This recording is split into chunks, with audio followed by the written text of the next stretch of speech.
Hello you guys, this is Fun in Automotive, and in this video I'm going to be replacing the TPS sensor.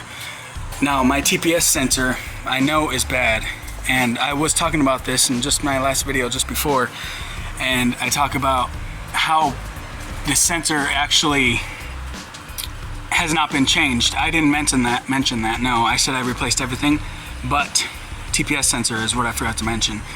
I have not replaced the TPS sensor.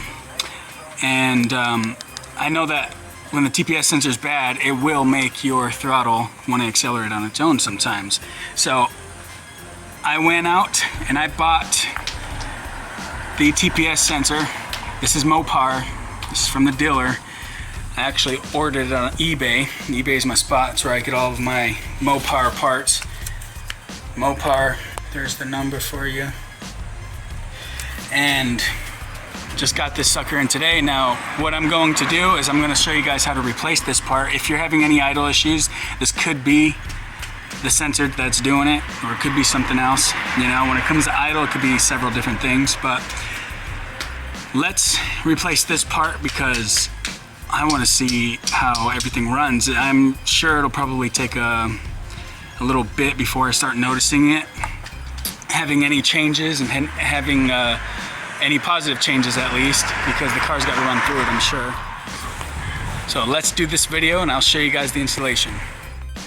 Alright, first what you're going to want to have to do just off the bat that I can see is you got vacuum line right here on the throttle body. Is that, yeah, that's a throttle body vacuum line. And then you got this air hose right here in the intake. And then right here will be your TPS sensor. Just plain and simple, easy to get to. So what we're gonna have to do is unplug this. And once we unplug it, we got two Torx. I'll tell you what size Torx they are, or what kind of Torx they are once I get the bit for it, and I'll meet you there. Alright you guys, it's going to be a T20 Torx. Remember that, T20 Torx. That's what's going to be taking off those little bastards right in there, those screws. It's a T20 Torx right here. T20. Both sides. Right there. Both sides. Right and left side of it. Now, let me unplug this sensor. Probably going to be a pain in the ass because, oh, well, guess not. Let's see. Nice and easy. Alright, I got this sensor plug off. Now, let's remove this vacuum line right here. I'm just going to slowly pull on it. See if that gap comes out, comes apart.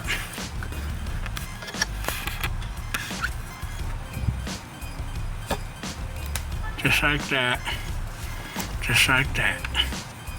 Sorry, I got the flashlight in my mouth. It's one of these hyper tough flashlight pin lights.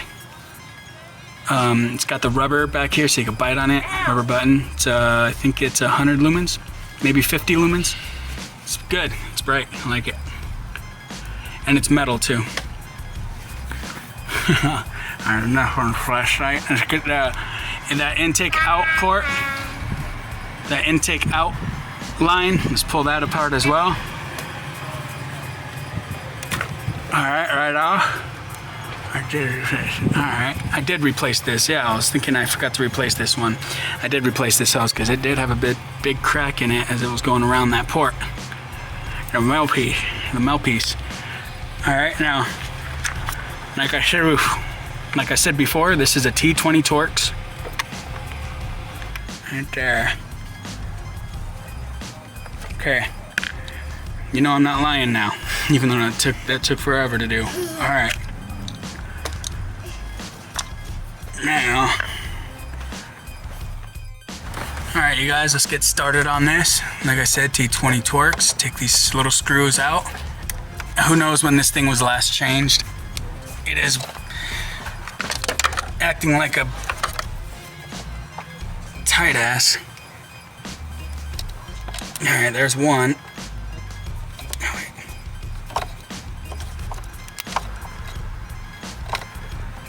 Feels like whoever put this in tightened it really tight. Like it's dripped almost, it feels like. Twisting it to take it off, and I'm tightening it, twisting it, because I don't want to ruin anything if it's forced in there. Well, if it's forced, it's too late anyways.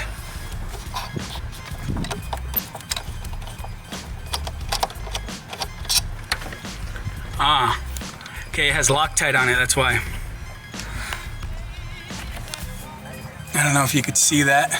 It's got Loctite on that screw. Okay, let's go for the second one. Breaking this Loctite. I think the people who had it before me, they always took it to shops and took it to the dealers and stuff.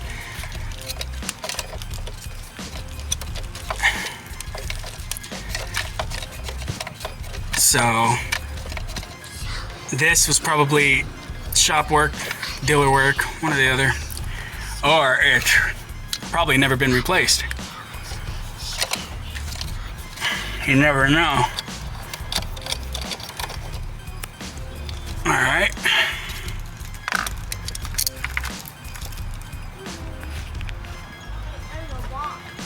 Why is it zoomed in? I'm not zoomed in. It's just not second screw. Here's the port to the other one. Like there'll be no difference, because after all, it's just an electric mechanism in there that spins whenever it needs to. I'm not sure if this is Mopar. Matching it up to the Mopar one I bought. Let's see. I'm not sure. Yeah, maybe.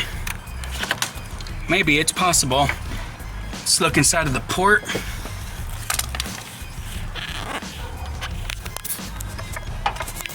Everything's good. It looks like some gunk in there I'm gonna scrape out. Try to get something out. Alright. Alright, you'll have a groove right here on the sensor. You have a groove right there. And then on here, it's like the tip of a flathead. That flathead's gonna fit right in between this groove right here, right inside of there. So whenever you put it on, you have to line it up, find the holes. Now we just gotta find the holes whenever we line it up.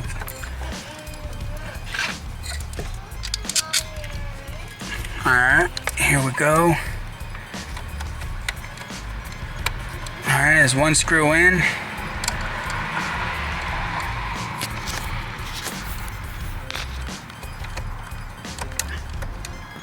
Okay.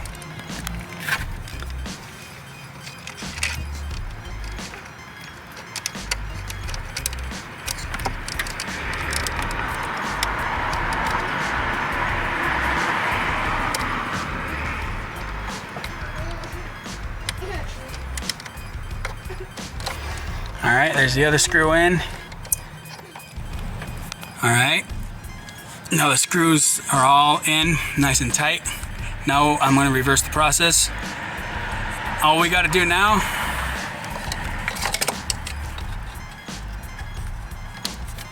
throw that plug in there, nice and good. Make sure it's all the way on there. Snap your safety in so that plug does not want to fall out. Throw your vacuum line in, intake line. Okay, make sure that's on there nice and tight, and then you got this one extra vacuum line sitting back here from the throttle body. Now you want to put that in, slide right back on, boom, done. Now all we got to do whenever we do this, all there is a vacuum line, this one vacuum line, and then this vacuum line, or it's actually like a breather, but this breather vacuum line, and then this vacuum line, and then the plug, and then you got the 27 Torx 27 Torx. I think it was 27 or T20, sorry, T20 Torx to take off those 2 screws, and then the sensor pops right out. You don't have to remove this air hose, this ventilation hose, but if you want to, I did because it helped, because I was reaching my hands all over. But super simple job. It'll only take you a few minutes, and then you're done. So it's that easy to put on once you're done. I really hope you guys liked this video. It was just a quick and a very simple video just to show you how to replace that little tiny sensor. I just wanted to get this out there because there's a lot of people who don't know how and where this sensor is located. So I showed you where the IAC valve is, the idle air control valve, and where the TPS sensor is, a throttle positioning sensor. I showed you where all of those sensors are, those 2 sensors right on the throttle body, so they're easy to locate and easy to change as well. The IAC valve, I'm not sure if I made a video about that one, but that one's just as easy to replace as the TPS sensor, the one above it, next to it. So I really hope you guys like this video. I will be having another video up, about 1 or 2 videos after the ones that I make, like 1 video after the 2 I make. That will be about the radiator and the power steering pressure line and the changing of it, and I'll be showing you guys every step on that and exactly how I did that. So this is Fun Automotive, and I hope you guys enjoyed this video. Please like, please subscribe, and I'll catch you guys on the next one. Goodbye.